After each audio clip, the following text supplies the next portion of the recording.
So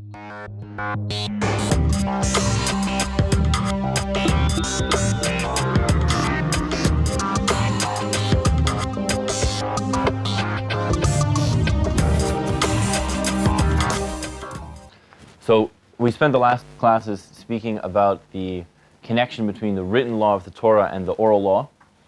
And we mentioned that there were three general categories of the oral law. And last time we went through all of them. We finished them up. The first category was what we called Halacha l'Moshe miSinai. These are laws that were given by God to Moses on Mount Sinai. And these are divided into two categories, some which are you're not able to derive them from the text of the Torah itself, and some which you are able to derive them, but there were ambiguous phrases, things that were unclear, and therefore God told Moses exactly what they were. And again, our prime example was with the etrog on Sukkot, that you have to take the 4 species, and the Torah simply says that you should take Pri Eitz Hadar, the fruit of the beautiful tree, and that could be anything, and so we know that that actually means that it is an etrog tree. Okay, that was category 1. Category 2, which encompasses most of what we do in the Gemara, is the drashot and svarot. Okay, a lot of that's using your head, and then using especially the tools, the instruction manual that is given by God to Moshe on how to understand the verse and then derive from it everything that we need. The third category, which we spoke about at the end, was rabbinic legislation. Right, we spoke about both positive and prohibitive rabbinic legislation, some of the differences between them, some of the limits of them, and some of the practical examples that we have of that. Does anyone have any questions on any of those 3 categories, or we should move to part 2 of the class? Part 2. Okay, so now we move on to a bit more of a history lesson. And we're going to track the development of the oral law. That'll be both today and Thursday. Okay, we're going to track the development, today and Wednesday, the development from Mount Sinai until tomorrow, I guess Wednesday. Okay, we're going to go through all of that history. So we start off, we've already spoken about this a few times, that Moses was on Mount Sinai, right? We were all there, at least in soul form, right? God spoke to the Jewish people, right? He gave us the 10 Commandments, then Moshe went up and he received the Torah. Again, we spoke that Moshe received the 613 commandments at that point. He received part of the text of the Torah that we have today, but not the entire text. And he received the details, the general principles of all those 613 mitzvot. Along with that, he got the rules on how to interpret the text in order how to derive and in order to continue to allow the development of the oral law to take place. Okay, that was Moses on Mount Sinai. But now we're several thousand years after that, and how do we get from Moses on Mount Sinai to all the books that we have around us, right? We've got thousands, tens of thousands, maybe even hundreds of thousands of books of Torah. So how do we expand out to all of that? So, as we mentioned, the oral law, right, the way that we're understanding it, is an evolutionary process, right? You have the text, and you use the different tools, which is divided into 13 categories. We use those tools in order to derive the oral law from the text. Okay, so as that's being done, so the oral law is growing and developing, and sometimes even changing.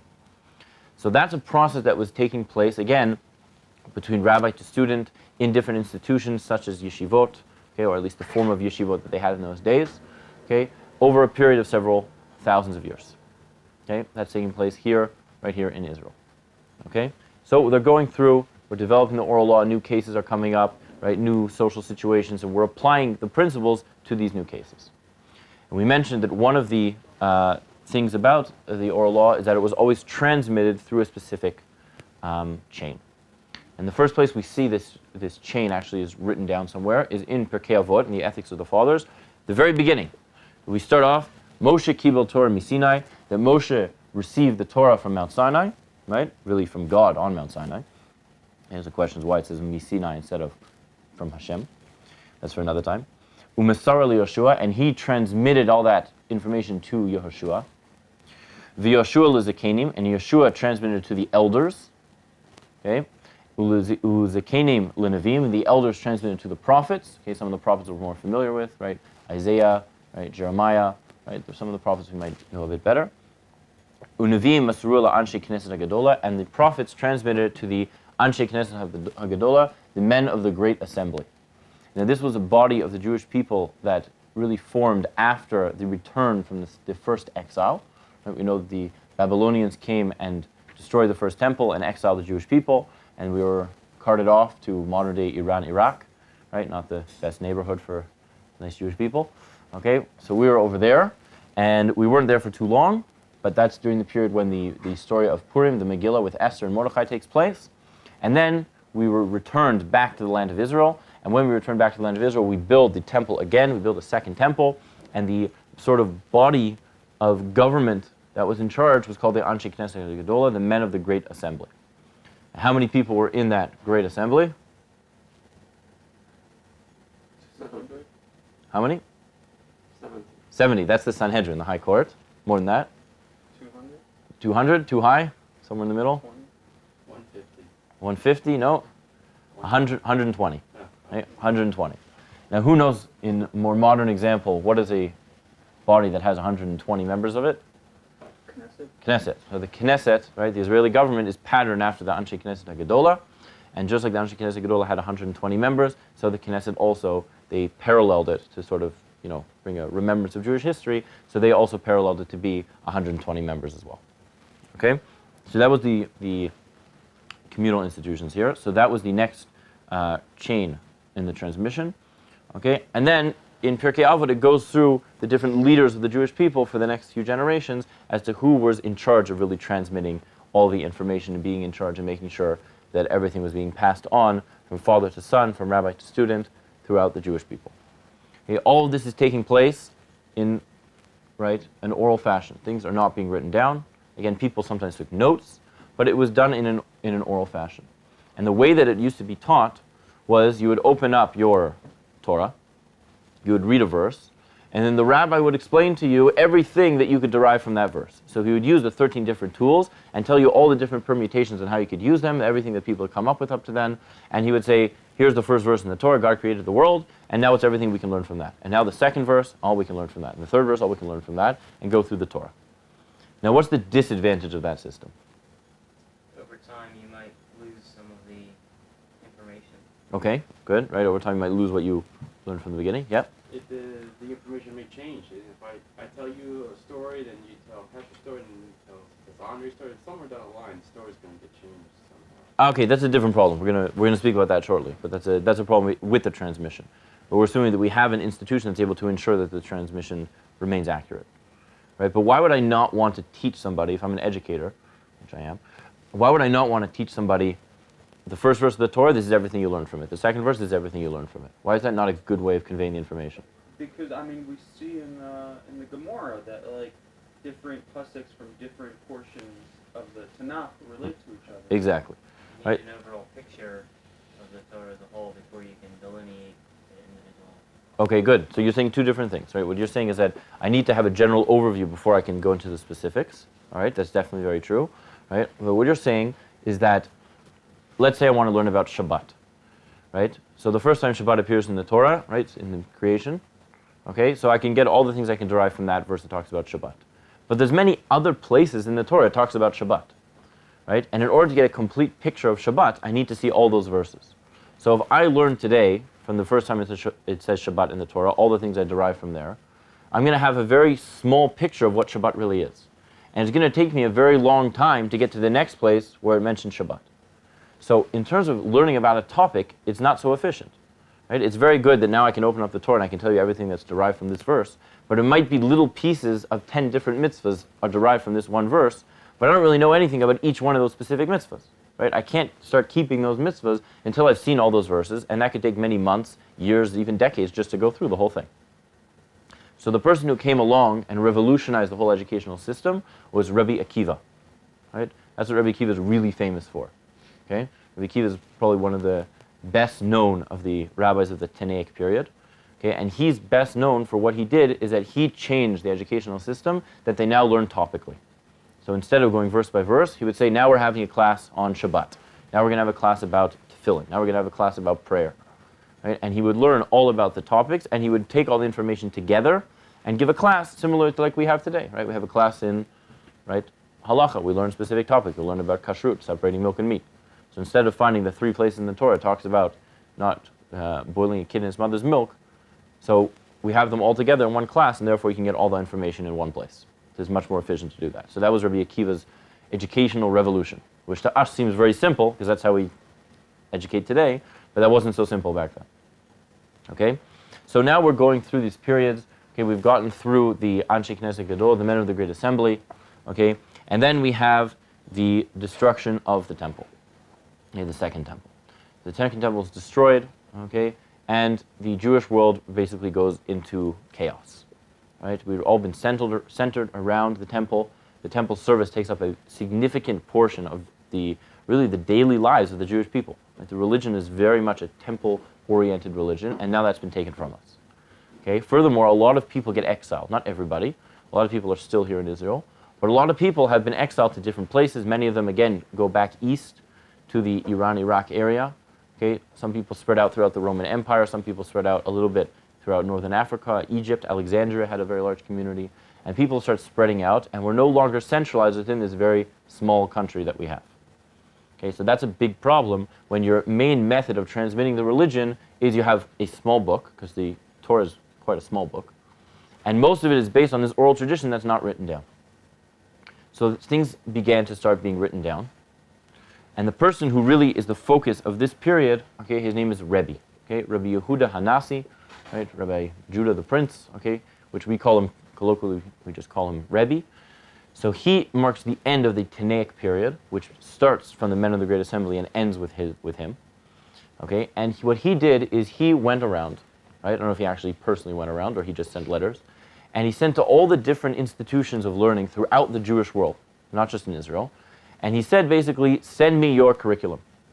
Right? How do you teach this? How do you teach that mitzvah? How do you teach this topic?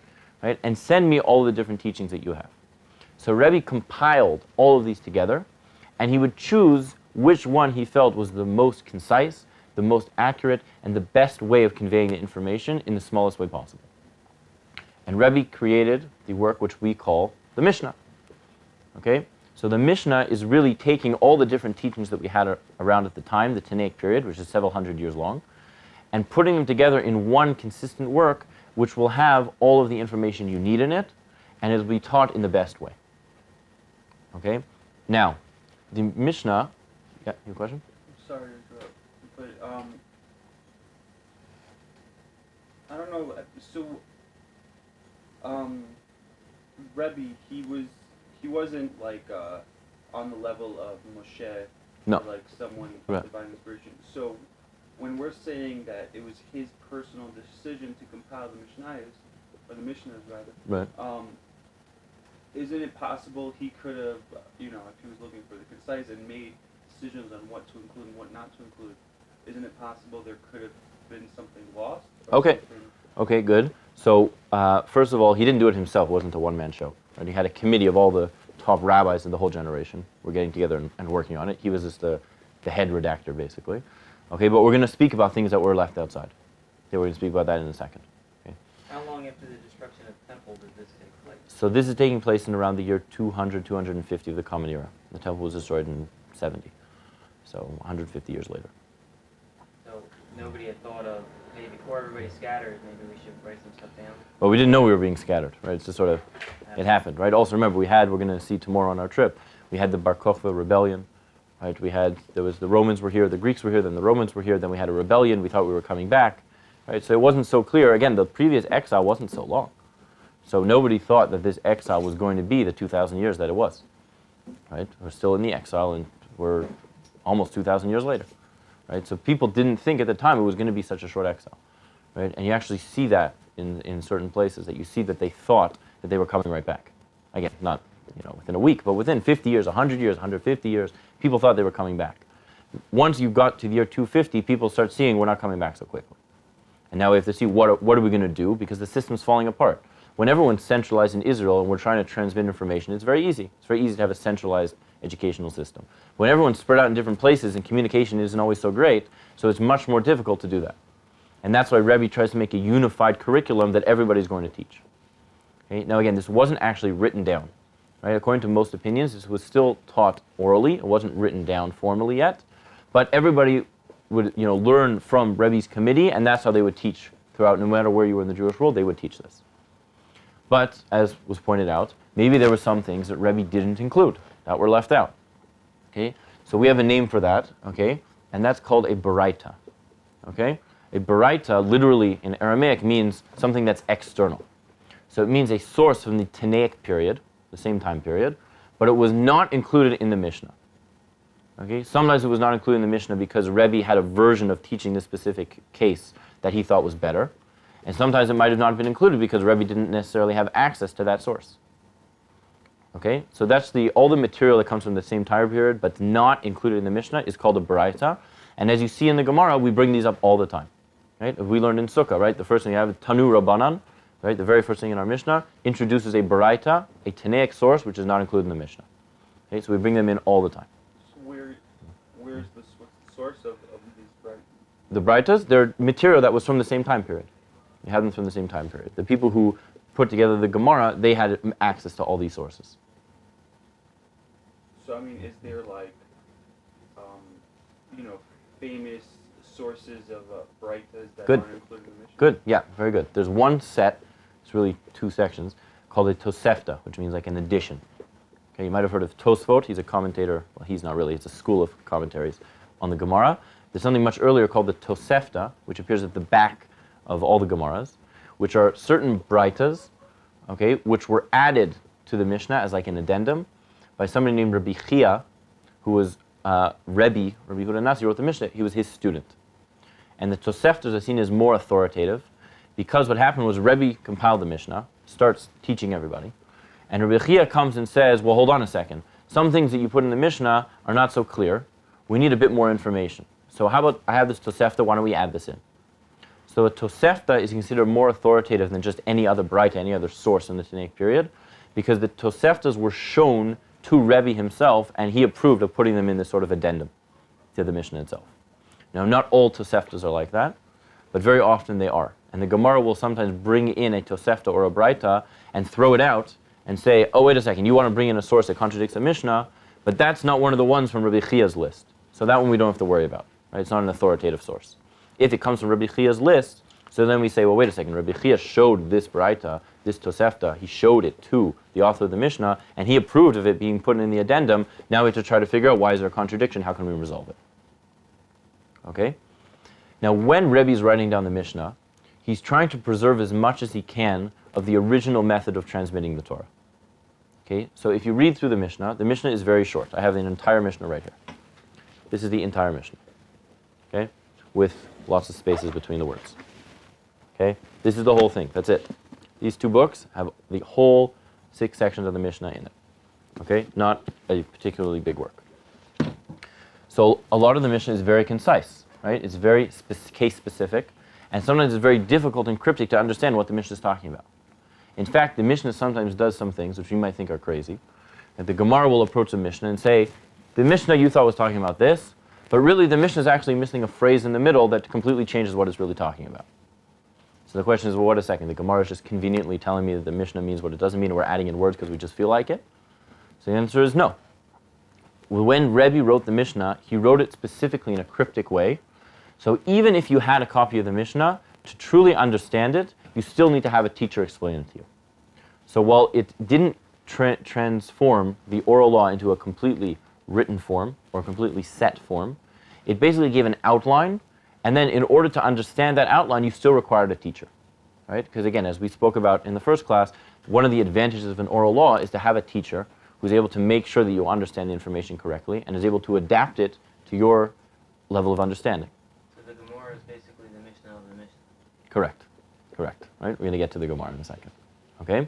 So the Mishnah is written in a way that you can't really understand it without having someone explain to you what it's really talking about. What are the specific cases? Is there something missing here? What's the real understanding? What is the topic over here?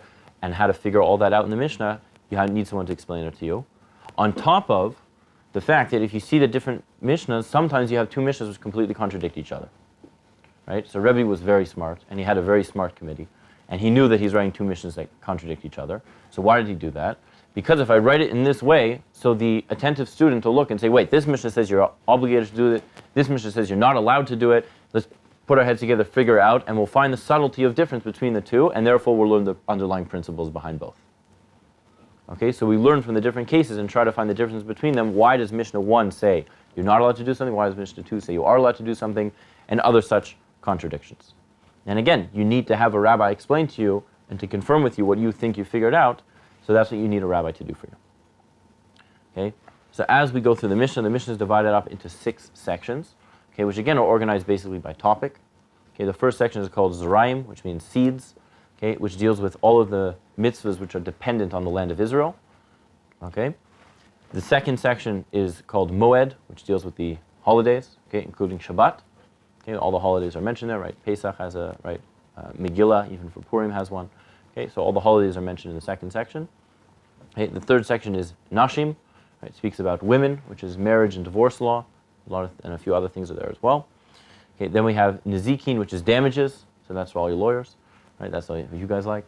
So there's different sections there that speak about how the court system works. It speaks about different laws of damages, property law, all the sorts of things that you would have learned about in law school. So the Torah's approach to all of that would be included in Nizikin.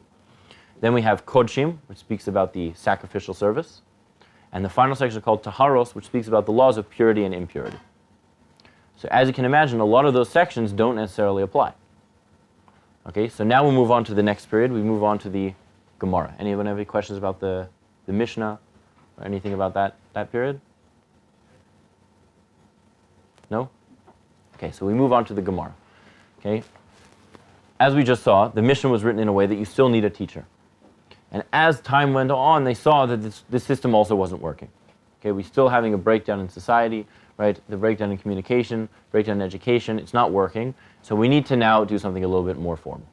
So the first place they actually did this was here in Israel, right? They wrote the Talmud Yerushalmi, or the Jerusalem Talmud, or sometimes called the Palestinian Talmud.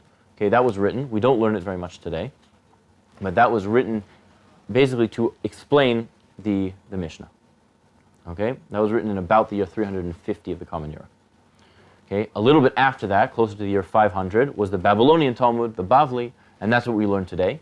Okay, it's considered more authoritative, and that was compiled in Babylon, right, in modern-day Iraq, right, by 2 people. It was compiled by someone named Rav Ashi and Ravina. Okay, they're whenever there's an anonymous Gemara, so it's usually they're the ones who wrote that, who compiled it. Okay, and the Gemara, what it does is it fills in the gaps from the Mishnah and allows you to understand what the Mishnah is saying without necessarily just having a teacher. Now, as we know from the limited Gemara we've seen, we still can't really understand the Gemara without having a teacher. So again, we're getting it. We're just sort of, moving down the chain a little bit. But the Gemara definitely does explain the Mishnah much better than if we didn't have any explanation at all. Okay? And the Gemara, according to the Rambam, has 4 main goals as to why they wrote down the Gemara. Okay? The first, as we said, is to explain the Mishnah. Right? We have a Mishnah. Right? It's not clear what it's talking about. Let's explain what exactly is the case in the Mishnah. Let's explain the contradictions between the different Mishnahs, and let's make it a whole unified system. Okay, that's goal number 1, explain the Mishnah. Okay, goal number 2 is if anyone's ever seen a Mishnah, so a Mishnah is typically written, Rabbi Yehuda said that, Rabbi Meir said that, Rabbi Yossi said that, Rabbi Akiva said that, and now you wake up in the morning, you have no idea what you're supposed to do. So the Gemara lists for you different rules on how to determine who the law actually follows. And when it's not clear that it follows one of those very specific rules, so then the Gemara itself will try to figure out what the halacha is, and will try to, not always, but will try to give you a final answer. Okay, so the second goal of the Gemara is to give you a clarity in what the actual practical halacha should be. Okay, goal number 3 was, as we stated earlier, the whole oral law is an evolutionary process, right? It's constantly developing. So between when the Mishnah was written and when the Gemara was written, there's new things that had been developed. So we need to add in the last 200 years of development of the oral law was added into the Mishnah. Okay, new rabbinic legislation had been enacted, new understandings of the verse, new things had been derived from the verses of the Torah. Right? All that had to be added in the Gemara. Okay? And the last thing, which you'll notice in the Gemara, but you won't see so much in the Mishnah, a little bit, is all the stories, right? The Gemara has all sorts of stories, which teaches all sorts of lessons about philosophy, about life, about psychology, right? The Torah's approach to things that aren't necessarily cut and dry halacha, so all that has been transmitted, originally was transmitted from rabbi to student, but since that wasn't working as well, so then it became transmitted through the Gemara, and you'll see the Gemara often brings all sorts of stories, right? If you see the Gemara stories, often they're like way out there, right? And they were written there very specifically, right? They were written in a way that they all seem fantastic, because the cursory learner is just going to look at them and say, okay, these are crazy, let's go, let's move on. right? But somebody who actually wants to pay attention will delve into the depth of it and see what's really there. Okay, so somebody who's the uninitiated are just going to skip over it, and that prevents them from misunderstanding what's going on. But someone who's really dedicated to figuring out what the Talmud wants to tell us, so he'll understand also not just the halachic portions, but we call the agadic portions as well. Okay, and therefore you'll translate attitudes, understandings, approaches to all different topics in life that might not just be covered by do this, don't do this. Okay, so those are the 4 goals of why the Gemara was written down.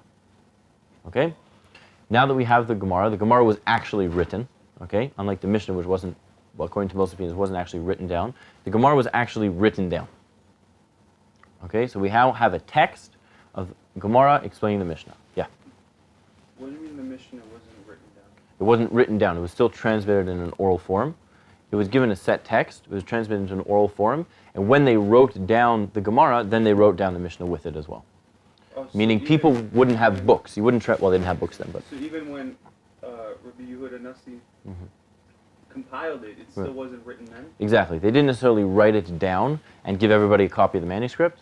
I'm sure there were some excellent copies, but they didn't write, let's mass produce it. The Gemara was a mass produced thing, right? We're going to write it down. This is the formal text. It's written down, and now let's go reproduce it and give it to people. Okay, whereas the Mishnah was still taught rabbi to student, just everybody was taught the same curriculum. Okay? So the Gemara, right, one of the differences between the Yerushalmi, the Jerusalem Talmud, and the Babylonian Talmud, besides that the Babylonian came later and it's more authoritative, is that they covered different areas. So, for example, the Yerushalmi was written here in Israel. So the first section of the Mishnah on Zerayim, which has to do with all the mitzvahs that are dependent on the land of Israel, so mitzvahs such as tithes, you have to tithe your produce, or you're not allowed to eat the fruits for the first 3 years that the tree blossoms, all those sorts of halachas. So there's a Gemara Yerushalmi on it. But the Gemara that was written in Babylon, so they didn't have to worry about those mitzvahs, because those mitzvahs only take place if you live in the land of Israel. So they didn't write a Gemara on Zerayim, with one exception, okay? But they in general didn't write a Gemara on it because it wasn't necessary. Now, different aspects of those halachas will pop up in different Gemaras. But there's, a Gemara that's specifically called Meiser, right? Meiser is the mitzvah that you have to take out 1/10 of your produce, right? And you give it to a Levi. You're a Levi, right? Okay? So you give it to David, okay? So if you live in Israel, so it's a very important mitzvah, especially when you're living in an agricultural society. You have to know what to do, what not to do. But if you're living in Philadelphia, so you don't need to worry about that, because that mitzvah doesn't apply over there.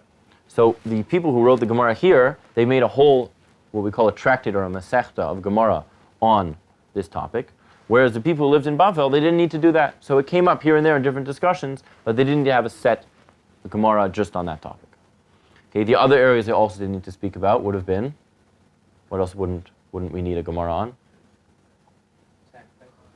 Okay, sacrifice they actually did write on. Sacrifice they actually did write on. But the laws of purity and impurity, right? Those just don't apply, most of them.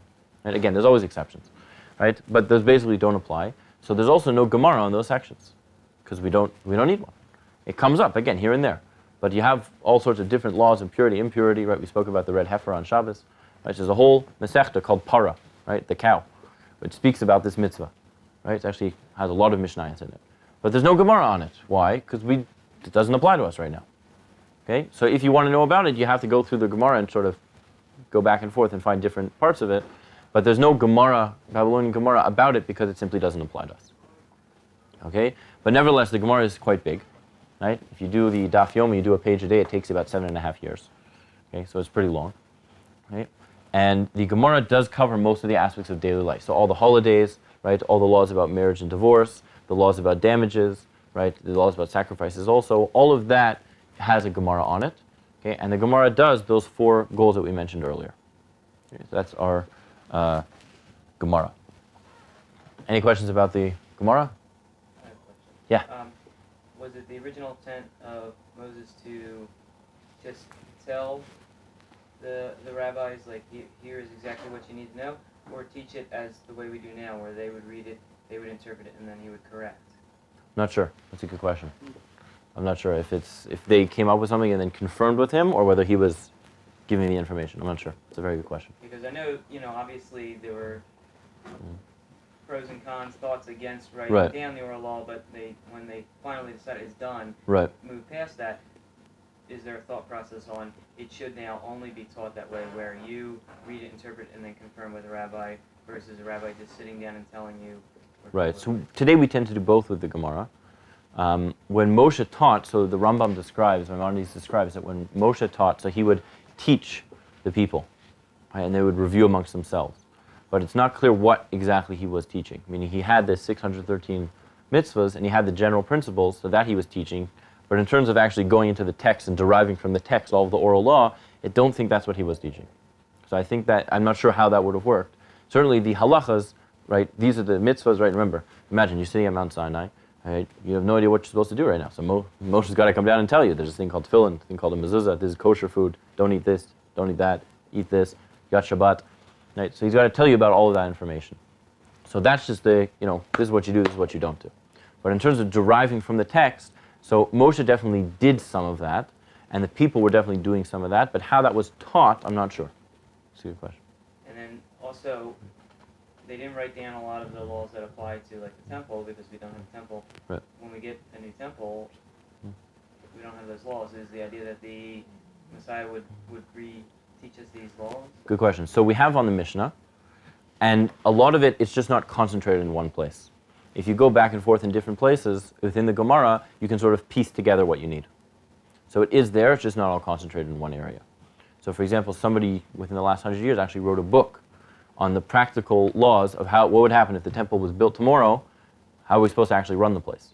So he wrote a practical book, right? It reads like any like a Shabbat book, right? On Shabbat, there's 39 prohibited acts you're not allowed to do. This is one. This is its definition. This is what you do. So it goes through this, but for the sacrificial service. So this is how you open up the temple. You need a Kohen to do this, a Levi to do this, a Kohen does this. This is the process for offering this animal, and the whole 50 steps of how to do it. So somebody actually put all the sources together and wrote it out as like a practical guide as to how to do it if the temple would be built today or tomorrow. So someone was you're able to do that. It's just not concentrated in one place. Okay. Yeah. Two questions. When we were talking about braitas before, Good. is so braitas, they're an external source from the Mishnah, right? But doesn't necessarily have to be like another Mishnah. Like if you brought in like a proof from the Tanakh, is that considered a braita? Or No, that's considered Tanakh. That's like a higher authority. Right? Tanakh is the highest authority. Yeah, you wouldn't call it a braita. No, Baraita is anything from the Tanaic time period, from after the men in the Great Assembly, the return after the first exile, until basically the destruction. Actually, it's later, until really Rabbi wrote the Mishnah. Any material from that period that wasn't included in the Mishnah, that's what we'll call a Baraita. So the Midrash is a Baraita? The Midrashim are actually very interesting. The Midrashim, some of them are actually much earlier, right? Because the Midrashim work according to that original system that we said preceded Rabbi Akiva, that you have a verse and then we expound upon the verse, and the next verse we expound upon the verse. So some of the Midrashim we actually say are very old. Some of them might be even all the way to the times of Moshe, that he might have had some of the Midrashim. So Midrashim are a bit on the side, but some of them are quite ancient.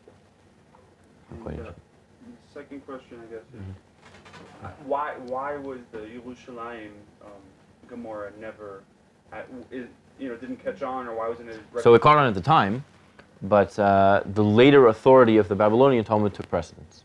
Right? It was later. It's clearer. It's a bit easier, but it's later.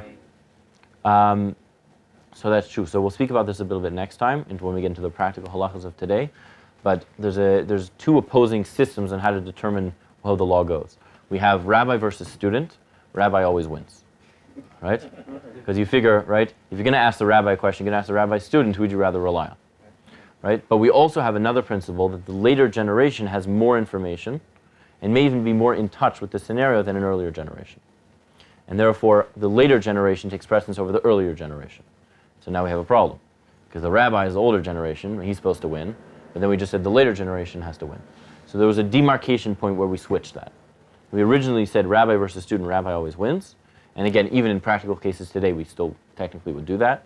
Right? But when we were determining the system of halacha, the system of the law, in terms of a Gemara sense, so there's a certain demarcation point which the Gemara points out, where we switch and we say the later authorities are more authoritative. Right? And we'll see an approach to that actually has a significant ramifications for how we view Jewish law today, is taking this approach of the later generations are more authoritative, and how that reflects on basically how all of halacha works today. referenced earlier the 13 rules that we use to help Right. interpret the Torah. Correct. When were that wasn't from Moshe? That was after him. That was from Moshe got that on Mount Sinai, those rules. Okay. Okay? But that's very good. That's the point I wanted to bring Why up. would he need wouldn't he just know the information? Why would he need the rules to help interpret? Okay, good. So that's what we spoke about a few classes ago as the different approaches, right? So one approach is that Moshe had everything. He knew all the information. And the whole purpose of the rules is to connect point A to point B. Connect that information Moshe had to the text itself, either just to see how they work together or in case we ever forget something, which of course does happen, okay, that we connect the two. Or if we understood, and this is the approach that we've been really taking, we've been focusing on more, is that Moshe had the general principles, but in terms of the specifics, those had to be derived still, and it was an evolutionary process. I guess he also didn't have the full text at the time, so that in At the the future right, correct. he would have to be able to apply specific those text. rules. Correct, exactly, right? Because it's a 40-year period where he had to compile the text. But it's an important point you picked up that I wanted to mention, this idea of using these 13 rules of deriving laws from the Torah. So that period where you're allowed to do that ends with the end of the Gemara. Right? The closing of the Gemara represents that we don't use those rules anymore. Whatever is there, and that's what we have, and we're simply going to understand and apply the principles that we've derived to modern scenarios. But we're not going to have new approaches to understanding the text using those 13 rules since the Gemara was sealed. And the reason for that was because we felt that the people after that generation didn't have a good enough grasp of all the subtleties of how to use the rules, when to use this one, when not to use that one. They didn't fully grasp how to do that, and therefore the Jewish people on themselves, all of us, accepted upon ourselves, again, we weren't there, but the people at the time, that we would no longer use this system, and whatever we have, and now we're going to use that in order to apply the principles, the existing principles, to the new cases that come up. You had a question? Are we gonna, like, you said we'll touch upon it next, are we gonna have a class just, I guess, on that switching from rabbi to student? We're going to have well, right now we've gone up to the period of the Gemara, okay, which ends at about 700 of the Common Era-ish, somewhere around there. Okay, so the next class we're going to pick up from that point, and we're going to go from 700 up until 2014. Yeah, because, I mean, it just seems like that's the way, it's even conceptually, right? We say as we get further from Sinai, Correct. We're less. Exactly. So that's why we have. It just seems like there was just like a flip in that, just in time for them to write the Babylonian Gemara. So no, we still agree with that principle that the earlier generations knew more than we did and had a closer understanding of the Torah than we did. But you also have to appreciate that sometimes the person who lives in your time, like the way we do halacha today, is the rabbi of your time takes precedence over everybody. Now he has to be knowledgeable and fitting that he can actually give an opinion, right? You don't ask an opinion of a first-year med student, right? You want to ask someone who's finished school. You have to be qualified. So you have to make sure it's somebody who's qualified, not just qualified in general, but qualified for your specific question as well. So you want to make sure you have somebody like that. But we say that the rabbi who lives in your generation, he's the most familiar with your situation, and therefore he's the one whose authority you go by. Because it could be, if you want to go by an authority 200 years ago, so it could be that you're misinterpreting the way they understood things. And also, we're going to have a discussion on the last day of the very famous Gemara that says, Elu ve'elu divrei Elokim chaim, that these and those two different opinions in the Torah are both the words of God. Even though they contradict, one says it's permissible, one says prohibitive, both of those are legitimate Torah approaches. And we're going to see how do we understand that. And part of it is going to be that one of the understandings is that each generation is able to choose from a limited pool, but they're able to choose which approach fits their generation best. So it's true, we have this idea that the early generations knew more than us, but the later generations are more in touch with our generation. And that's why we have that switch. Does the prohibition to analyzing the Torah only apply to the 13 rules or to any of the systems?